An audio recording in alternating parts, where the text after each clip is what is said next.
एक छोटे से गांव में जहां सुबह की पहली किरणें धूल भरी सड़कों पर पड़ती थी, वहां रहती थी एक लड़की। नाम थी उसका रानी। रानी की उम्र महज 12 साल की थी, लेकिन उसकी जिम्मेदारियां एक बड़े आदमी से भी ज्यादा थी।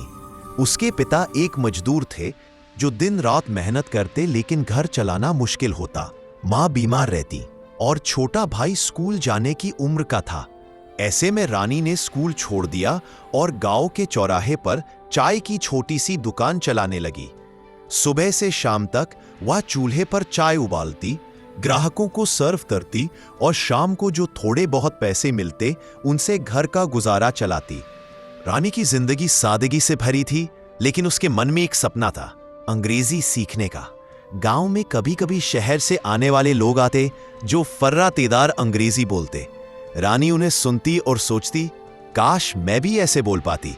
लेकिन गरीबी ने उसके सपनों पर ताला लगा दिया था। स्कूल छोड़ने के बाद किताबें तो दूर, एक पेंसिल खरीदना भी मुश्किल था।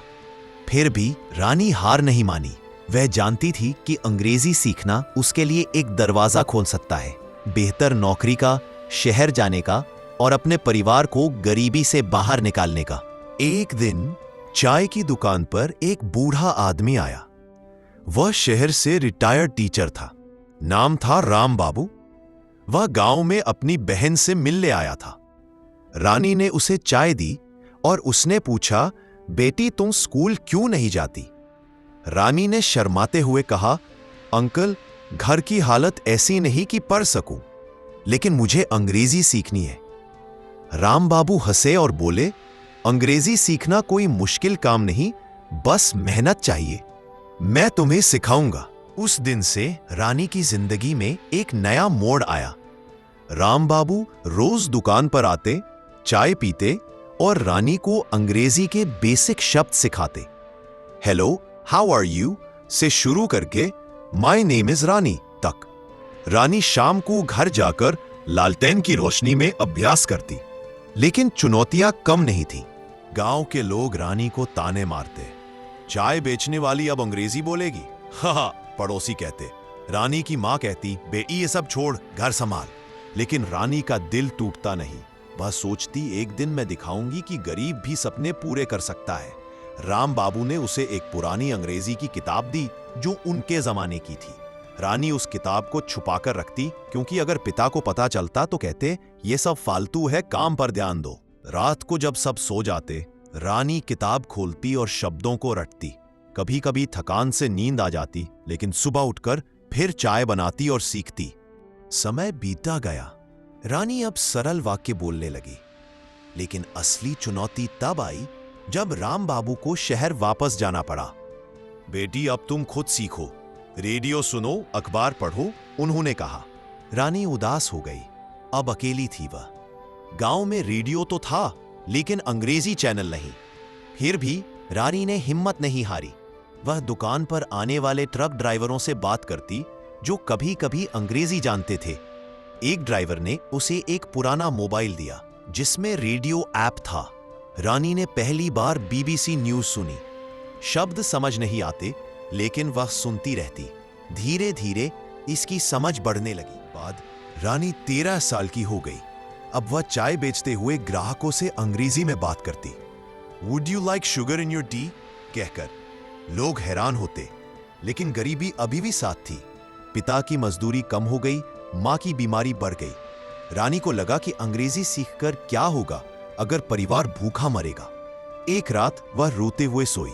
सपने में उसने देखा कि वह शहर में है, एक अच्छी नौकरी कर रही है और परिवार खुश है। सुबह उठी तो फैसला किया, शहर जाऊंगी, वहां काम ढूंढूंगी जहां अंग्रेजी काम आए। लेकिन कैसे? पैसे नहीं थे। तभी गांव में एक एनजीओ आई। वे गरीब बच्चों को पढ़ाने का प्रोग्राम चला रहे थे। रानी ने सुना और वहां गई। वहां की मैडम ने पूछा, तुम क्या जानती हो? रानी ने अंग्रेजी में जवाब दिया, I am Rani, I sell tea, but I want to learn more. Madam प्रभावित हुई। उन्होंने रानी को स्कॉलरशिप दी, जहां वह शाम को क्लास अटेंड कर सकती थी। अब रानी दिन में चाय बेचती, शाम को क्लास जाती। क्लास में अमीर बच्चे थे जो रानी को नीचा दिखाते। चाय वाली यहां क्या कर रही? लेकिन रानी चुप रहती और मेहनत करती। वह लाइब्रेरी से किताबें उधार लेती, ऑनलाइन वीडियो देखती एनजीओ के कंप्यूटर पर। धीरे धीरे रानी की अंग्रेजी सुधरने लगी। वह अब ग्रामर समझती, वाक्य बनाती। लेकिन एक बड़ा झटका तब लगा जब उसके पिता को एक्सीडेंट हो गया।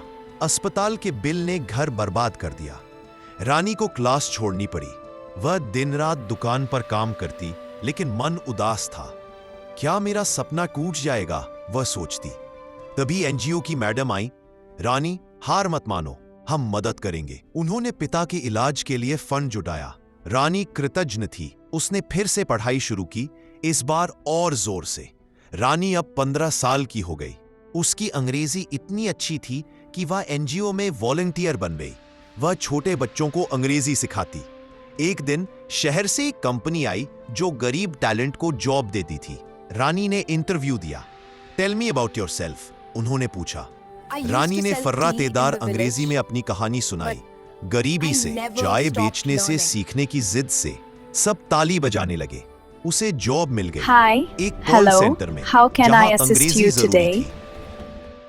रानी शहर चली गई। पहले महीने की सैलरी से पिता का इलाज कराया, माँ को दवा दी, भाई को स्कूल भेजा। गांव में उसकी कहानी फैल गई। लोग अब कहते, देखो चाय वाली अब शहर में है। रानी की जिंदगी बदल गई। वह अब एक मोटिवेशनल स्पीकर भी बन गई, जो गांव गांव जाकर बच्चों को कहती, गरीबी कोई बाधा नहीं अगर इरादा मजबूत हो। लेकिन रानी की कहानी यही खत्म नहीं होती। वह जानती थी कि अभी बहुत कुछ करना है। शहर में रहकर उसने आगे पढ़ाई की, ऑनलाइन कोर्स किए। उसकी अंग्रेजी अब फ्लुएंट थी। वह ब्लॉग लिखती, जिसमें अपनी जर्नी शेयर करती।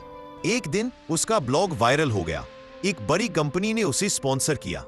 रानी ने अपना एनजीओ शुरू किया, जहां गरीब बच्चों को फ्री अंग्रेजी सिखाती। आज रानी 20 साल की है। वह एक सफल महिला है, लेकिन कभी अपनी जड़ें नहीं भूलती। हर साल गांव जाती, चाय की दुकान पर बैठती और सोचती, ये चाय ने मुझे सिखाया कि मेहनत की आंच में सपने पकते हैं। रानी की कहानी लाखों बच्चों के लिए प्रेरणा है। यह बताती है कि गरीबी, ताने, चुनौतियां, सब कुछ पार किया जा सकता है अगर दिल में आग हो।